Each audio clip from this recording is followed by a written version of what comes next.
नावाचा कायदा होता तो 2002 साली महाराष्ट्र सरकारने सुरू केला. Prevention of terrorist act.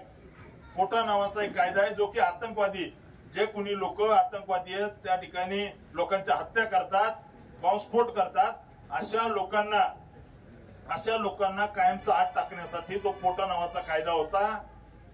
यांनी मुख्यमंत्री झाल्या काय केलं तर पोटामध्ये सोलापूर मधले 12 अतिरेकी वाचवायचं काम केलं. त्याची लिस्ट मी तुम्हाला देतो. यांनी काय केलं तर त्या ठिकाणी पोटाच्या अंतर्गत या ठिकाणी तुष्टीकरणाचं राजकारण केलं आणि 11-12 अतिरेक्यांना सोडून देण्याचं काम केलं.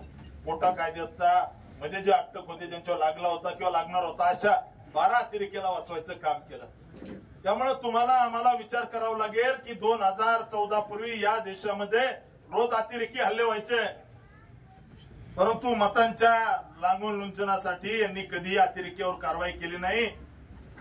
आणि 2014 नंतर पाहतोय एक सुद्धा अतिरेक्याचा हल्ला झाला नाही. जर झाला तर त्याला त्या ठिकाणी घुसून जशास तसं ठोकायचं काम मोदीजीने केलं. त्याच्यामुळे या निवडणुकीमध्ये पाहताना सोलापूरचे प्रश्न, सोलापूरच्या जनतेचे प्रश्न हे आहेतच, परंतु देशाची बॉर्डर सुरक्षित राहिली पाहिजे.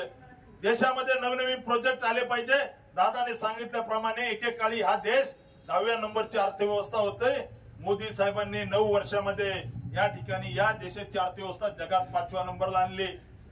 एकेकाळी चायनाचे मोबाईल आपल्या हातात असायचे, परंतु जगामध्ये 2 नंबरचं मॅन्युफॅक्चरिंग मोबाईलचं जर कुठं होतंय तर भारतामध्ये होतंय. लाखो करोडो लोकांना रोजगार देण्याचं काम मोदी साहेबांनी केलं. या देशामध्ये रस्त्यांची अवस्था काय होती आपण पाहिलेली आहे, परंतु जगामध्ये 1 नंबर इन्फ्रास्ट्रक्चरल डेव्हलपमेंट मध्ये इन्व्हेस्टमेंट करणारा देश कुठला आहे तर तो भारत आहे. एकेकाळी शेतकऱ्यांना कधी न विचारणारे हे काँग्रेसवाले आता